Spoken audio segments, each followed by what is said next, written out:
आज की कहानी है प्यार के दो रंग। गांव की गुमसुम सी सड़कों पर सुबह की हल्की ठंडक और ताजगी छाई हुई थी। पहाड़ों की ऊंचाइयों से आती हवा जैसे सभी पर अपनी शांति का एहसास करा रही हो। अनिका, जो शहरी जीवन की भागदौड़ और चकाचौंध से थककर अपने दादाजी के पास गांव आई थी, इस शांति को महसूस कर रही थी। उसकी जिंदगी में बहुत कुछ बदल चुका था। उसके दिल में खालीपन था और उसके आसपास की दुनिया में भी कुछ खो सा गया था। यह छुट्टियां उसे शांति की तलाश में थी। एक सुबह जब वह अपनी दादाजी के बागीचे में गुलाब के फूलों को पानी दे रही थी, उसने पास के खेतों में एक लड़के को देखा। वह लड़का खेतों में काम करता हुआ नजर आ रहा था, एकदम सामान्य और बिना किसी दिखावे के। उसके हाथों में कुदाल और चेहरे पर हल्की मुस्कान थी। उसकी आंखों में एक गहरी सी उम्मीद और आत्मविश्वास था, जैसे वह अपनी मेहनत में पूरी तरह से संतुष्ट हो। उसकी आंखों की चमक और आत्मविश्वास ने अनिका का ध्यान खींच लिया। अनिका ने धीरे धीरे कदम बढ़ाए और उस लड़के के पास पहुंची। वह लड़का, जो अब अनिका को देख चुका था, एक पल को रुक गया, फिर हल्की सी मुस्कान के साथ बोला, नमस्ते, आप यहाँ क्या कर रही हैं? नमस्ते, अनिका ने झिझकते हुए कहा, बस गुलाब के फूलों को देख रही थी। यहाँ की शांति और बागीचे का माहौल बहुत अच्छा है, लड़के ने मुस्कुराते हुए कहा। हाँ, यह जगह सच में बहुत प्यारी है। मैं आर्यन हूँ, इस गांव का ही रहने वाला। आप यहाँ नहीं हैं? जी, मेरा नाम अनिका है। मैं शहर से आई हूँ, कुछ दिनों के लिए अपने दादाजी के पास रहने, अनिका ने कहा। आर्यन ने फिर कहा, आपका शहर कैसा है? मैं तो कभी वहां नहीं गया, लेकिन सुना है बहुत हलचल रहती है। इस पर अनिका हंसी और बोली, हाँ, वहां बहुत हलचल होती है, लेकिन कभी कभी वहां की भीड़ में ऐसा लगता है कि जैसे कोई किसी को नहीं जानता। आर्यन ने सिर झुकाया, फिर अपनी बातें शेयर की। यहाँ की जिंदगी शांत है। हर दिन की मेहनत के बाद कुछ समय के लिए ऐसा लगता है कि सब कुछ सही है। उनकी बातचीत धीरे धीरे गहरी हो गई और दोनों एक दूसरे की सोच और नजरियों से रूबरू होने लगे। अनिका को आर्यन का सरल और सहज व्यक्तित्व बहुत भाया। वह महसूस कर रही थी कि उसे अपनी जिंदगी की रेस से बाहर निकलकर इस शांति और सुकून में कुछ वक्त बिताना चाहिए। आर्यन ने आगे कहा, अगर आपको बागीचे में चलने का मन हो तो मैं आपको दिखा सकता हूँ। यहाँ के कुछ पौधे बहुत खास हैं, जो शायद आपने कभी नहीं देखे होंगे। अनिका ने हंसी में कहा, मुझे हमेशा नए चीजें देखने और समझने का शौक रहा है। तो मुझे खुशी होगी। उस दिन की मुलाकात सिर्फ एक संयोग नहीं थी। वह पहली मुलाकात एक ऐसा क्षण बन गई जो अनिका के दिल में हमेशा के लिए एक छाप छोड़ गया। वह आर्यन की आंखों में कुछ ऐसा देख पाई थी जो शहरी जिंदगी में उसने कभी नहीं महसूस किया था, सुकून, सहजता और एक गहरी समझ। उनकी मुलाकात का यह अक्स धीरे धीरे अनिका के दिल में घर करने लगा था। आर्यन की बेफिक्र मुस्कान और उसकी सरलता ने अनिका के जीवन को जैसे कुछ और रंग दे दिए थे। वह समझने लगी थी कि यह जगह, यह शांत माहौल उसे कितनी जरूरत थी।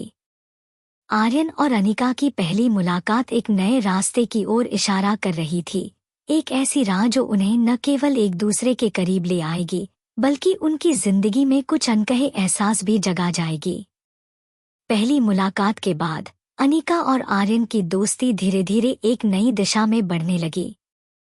आर्यन का सरल और शांत स्वभाव अनिका को बेहद आकर्षित करता था, जबकि वह शहर की भागदौड़ और तनावपूर्ण माहौल से भाग कर आई थी। आर्यन की संगति में उसे एक अलग सा सुकून महसूस होता था। आर्यन के साथ बिताए गए हर पल में एक ठहराव और शांति थी, जो उसकी जिंदगी के तूफान से अलग थी। गांव की हवा, खेतों की खुशबू और ऊंचे पहाड़ों से आती ठंडी हवा में दोनों के बीच धीरे धीरे एक अजीब सा रिश्ता विकसित होने लगा। एक दिन जब वे दोनों गांव के पास एक झील के किनारे बैठे थे, जहां सूरज की किरणें पानी में परिलक्षित हो रही थी, आर्यन ने अनिका से एक दिलचस्प सवाल किया। क्या तुमने कभी सोचा है, अनिका, कि हमें अपनी जिंदगी में कुछ खास लोगों की जरूरत क्यों होती है? आर्यन ने एक हल्की मुस्कान के साथ पूछा। अनिका ने उसकी तरफ देखा और जवाब दिया, मैंने हमेशा सोचा है कि लोग एक दूसरे के साथ क्यों जुड़े होते हैं। शायद कुछ रिश्ते दिलों में बिना कहे समझी जाती हैं, जैसे इस झील की खामोशी बिना शब्दों के अपनी बातें कह जाती है। आर्यन की आंखों में गहरी समझ थी। वह जानता था कि अनिका का दिल अब उसकी दोस्ती के लिए खुल चुका था। दोनों एक दूसरे से अपनी जिंदगी की छोटी छोटी बातें साझा करते और धीरे धीरे दोनों के बीच का बंधन मजबूत होता गया। अनिका को आर्यन के साथ बिताया हर पल आरामदायक लगता था।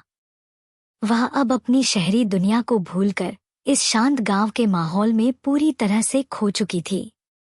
एक शाम जब वे दोनों खेतों में काम कर रहे थे, अनिका ने आर्यन से कहा, तुम्हारा तरीका हमेशा इतना साधारण और साफ क्यों होता है?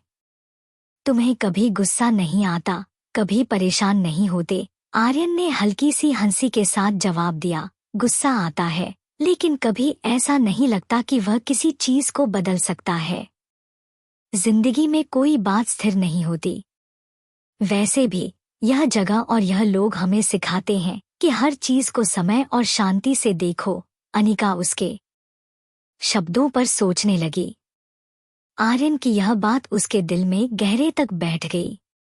उसने महसूस किया कि आर्यन की साधारणता में एक गहरी ताकत छुपी हुई थी, जो उसे अपनी जिंदगी को नए तरीके से देखने की प्रेरणा देती थी।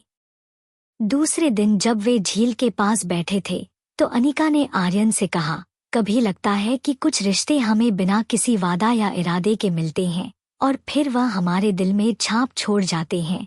आर्यन ने चुपचाप उसकी बात सुनी और फिर बिना कुछ कहे सिर हिलाया। वह जानता था कि अनिका अब उसे और उसकी दोस्ती को कहीं अधिक गहराई से समझने लगी थी। धीरे धीरे उनकी दोस्ती एक ठहरी हुई झील की तरह बन गई थी। दोनों के बीच का रिश्ता भी वैसा ही शांत और गहरा हो गया था। एक दूसरे के बिना कोई भी पल अधूरा सा लगता था। न कोई शब्द था, न कोई वादा, लेकिन दोनों की आंखों में एक अनकहा समझ था जो उनके रिश्ते को और भी मजबूत बना रहा था। अनिका और आर्यन की दोस्ती अब एक नई ऊंचाई पर पहुंच चुकी थी। उनका रिश्ता उस झील की तरह था जो शांत दिखाई देती थी, लेकिन इसके भीतर गहरे रहस्य और भावनाओं का संसार छुपा हुआ था। दोनों के दिलों में एक दूसरे के लिए स्थान था जो शब्दों से परे था। इस अध्याय ने यह साबित कर दिया कि कुछ रिश्ते बिना किसी वजह के बनते हैं, लेकिन जब वे बन जाते हैं तो वे कभी नहीं टूटते और भी मजबूत बना रहा था। अनिका और आर्यन की दोस्ती अब एक नई ऊंचाई पर पहुंच चुकी थी। उनका रिश्ता उस झील की तरह था जो शांत दिखाई देती थी, लेकिन इसके भीतर गहरे रहस्य और भावनाओं का संसार छुपा हुआ था। दोनों के दिलों में एक दूसरे के लिए स्थान था जो शब्दों से परे था। इस अध्याय ने यह साबित कर दिया कि कुछ रिश्ते बिना किसी वजह के बनते हैं, लेकिन जब वे बन जाते हैं तो वे कभी नहीं टूटते। समय जैसे धीरे धीरे आगे बढ़ रहा था और साथ ही अनिका और आर्यन की दोस्ती भी नई ऊंचाइयों तक पहुंच चुकी थी। गांव की ठंडी हवा, हरियाली और शांत वातावरण ने उनके रिश्ते को एक अनदेखी गहराई दी थी। दोनों के बीच अब कोई औपचारिकता नहीं थी, सिर्फ एक सहजता थी जो बिना शब्दों के सब कुछ कह देती थी। वे एक दूसरे से बिना कहे बहुत कुछ समझने लगे थे और इस समझ का एक अलग ही रंग था जो धीरे धीरे उनके दिलों में गहराता जा रहा था। एक दिन जब वे गांव के पास एक पुराने किले के खंडहर में घूमने गए थे, आर्यन ने अनिका से कहा, तुम्हारे साथ वक्त बिताने का अब कोई दूसरा तरीका नहीं दिखता। तुमसे मिलने के बाद से लगता है जैसे सब कुछ ठीक है, जैसे यह दुनिया थोड़ी सी धीमी हो गई हो। अनिका ने उसकी बातों पर एक हल्की मुस्कान दी, लेकिन इस बार उसकी मुस्कान में कुछ अलग था। वह पहले की तरह न सिर्फ आर्यन की बातों का मजाक नहीं उड़ा रही थी, बल्कि उसे गहराई से महसूस कर रही थी। आर्यन की आंखों में एक अजीब सी चमक थी, एक ऐसी चमक जो अनिका को अब अपनी तरफ खींच रही थी। तुम भी बहुत अजीब हो, आर्यन, अनिका ने कहा। तुमसे मिलकर लगता है जैसे मुझे इस गांव और इस जगह की हर बात समझ में आने लगी है। शायद यह शांति और यह दोस्ती ही वह चीज थी जो मुझे हमेशा से चाहिए थी। आर्यन चुप रहा, लेकिन उसकी आंखों में अनिका के लिए कुछ और ही बातें थीं। वह जानता था कि वह अब केवल दोस्त नहीं रहा था, बल्कि उसके लिए कुछ और भी बन चुका था। उसका दिल अब अनिका के लिए एक अलग ही एहसास को महसूस कर रहा था। वह यह समझ चुका था कि दोस्ती से कहीं बढ़कर कुछ था जो अब उसके दिल में घर कर चुका था। अगली शाम जब वे झील के किनारे बैठे थे, आर्यन ने अचानक अनिका से कहा, क्या तुमने कभी सोचा है कि कभी कभी हमें अपनी जिंदगी में एक ऐसा साथी मिल जाता है जिसके साथ हमें किसी भी बात को लेकर कोई डर या संकोच नहीं होता। अनिका चुपचाप उसकी बातों को सुन रही थी। वह आर्यन के सवालों में एक गहरी सच्चाई महसूस कर रही थी। यह सिर्फ दोस्ती नहीं थी, कुछ और था। उसकी नजरों में एक नया रंग था जो पहले कभी नहीं था। वह खुद भी समझ नहीं पा रही थी कि यह बदलाव किस दिशा में जा रहा था, लेकिन उसके दिल में एक हलचल जरूर थी। आर्यन, तुम सही कहते हो, अनिका ने धीरे से कहा। कभी कभी ऐसा लगता है कि हम उन चीजों को पहचानते हैं जो हमें बिना किसी कोशिश के मिल जाती हैं। हमारी दोस्ती भी अब वैसे ही लगने लगी है। आर्यन की आंखों में चमक और बढ़ गई। उसने अनिका की आंखों में देखा और महसूस किया कि वह अब उसे उसी तरह महसूस कर रही थी जैसे वह महसूस कर रहा था।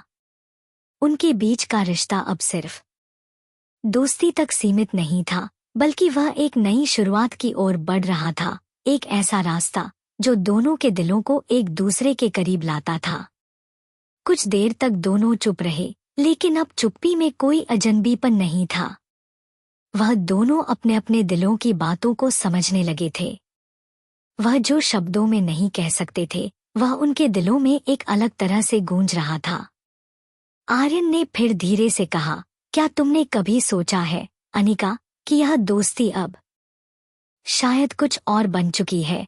अनिका की आंखों में हल्की सी शर्मिंदगी थी, लेकिन साथ ही एक मुस्कान भी थी, जैसे उसने खुद भी इस एहसास को पहचान लिया था।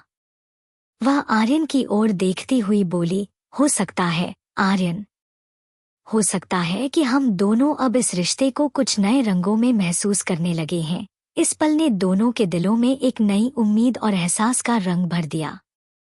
अब यह दोस्ती से कहीं बढ़कर कुछ था। यह एक एहसास था जो दोनों के दिलों में धीरे धीरे अपने आकार को ले रहा था और जिसे शब्दों में कहना मुश्किल था। यह वह रंग था जिसे दोनों ने अब अपनी जिंदगी में महसूस किया था और जिसके बारे में वे दोनों चुपचाप लेकिन एक दूसरे से जानते थे। इस तरह उनकी दोस्ती अब एक नए मोड़ पर पहुंच चुकी थी। अब यह दोस्ती नहीं, बल्कि एक खूबसूरत मोहब्बत की शुरुआत थी जो दोनों के दिलों के सबसे गहरे हिस्सों में पनप रही थी। Thank you for watching. Please like, subscribe and share.